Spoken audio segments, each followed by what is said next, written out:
Tingnan yung manok namin, no? Oh, yung paa niya. Nahihirapan siya tumayo. Kawing yung paa. Oh, baliko. Oh. Mas malaki ang katawan ng isa, yung matanda. Kasi isang paalam na yung ano yung balik ay paan. Isang Galing.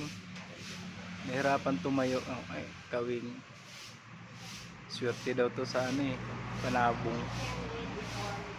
Pag mananabong ka, swerte daw yan. inborn. Ito naman yung isa. Hindi naman. Oh, straight.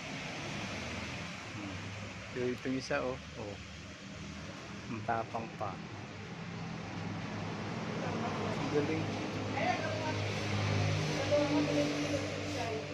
Daming halaman. Daming halaman.